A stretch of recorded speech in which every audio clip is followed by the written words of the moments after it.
Go ahead, Teddy. Thank you and good evening.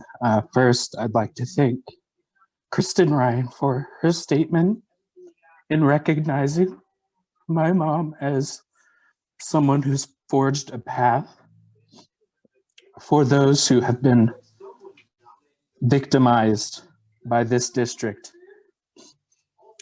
I'm speaking tonight to discuss something that I've had on my mind for the past year and a half as I've sat through these board meetings.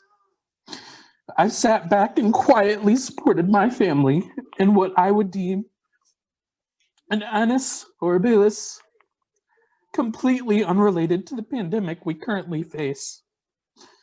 I humbly ask that you crack open the window to your listening and actually hear me, please. Almost 20 years ago, my mom made the decision to move to Lopez on a whim. In search of a new place to call home and a new start on life, we settled on the Friendly Isle, a place we thought was going to be life-changing for our family. And in many ways it has. Our family has grown with the addition of my stepdad and my stepsister. And we've built long-lasting friendships and learned many life lessons in one of the most beautiful places in the world. Little did we know, however, that our lives would completely unravel at the hands of this school district and its top-ranked employees.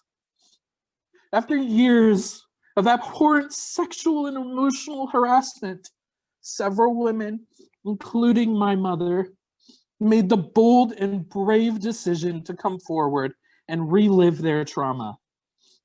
Instead of supporting and believing them, this board, this district, and this community exhibited some of the most vile victim-blaming tactics that cast them as troublemakers, liars, and money grabbers.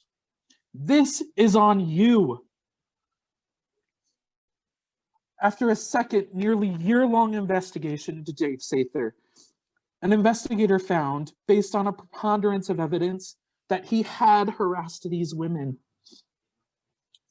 Dave did not dispute the findings of the investigation, and instead of accepting its own role in the harassment, this board and this district doubled down and continued its retaliatory efforts against these women.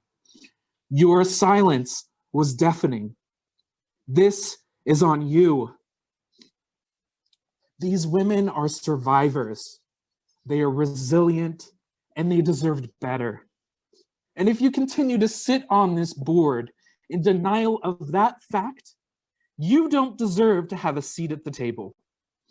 You have an obligation to protect the students and the staff of this district. With kindness and respect, I must take the opportunity to hold up a mirror to your actions and ask, have you fulfilled this obligation? In being honest with yourselves, your answer should be clear. This is on you. What you may not recognize, but you must see, is that this isn't some isolated incident related to a rogue employee's actions. This is a symptom of a systemic and deeply rooted culture of silence, intolerance, oppression, and retribution. A culture that is so pervasive that despicable actions are seen as natural and ordinary. And if impactful and meaningful cultural change isn't made and sustained, history will repeat itself, and the district will continue to make costly settlements. This is on you. A legal settlement, just to let you know. A legal settlement, a performative statement, and a powerless committee will do nothing to make the changes necessary to make the slightest dent in the toxic and hostile environment this school continues to uphold. The settlement may be complete, but the fight is far from over. If you continue to sit in denial, place blame on others for the events that have led to this, and announce praise and commendations for the outgoing administrator who is most responsible for the vast amount of victim blaming, retaliation, and trauma, effective change will never be made. That is who you will be. That is what you will represent. That is on you. Thank you.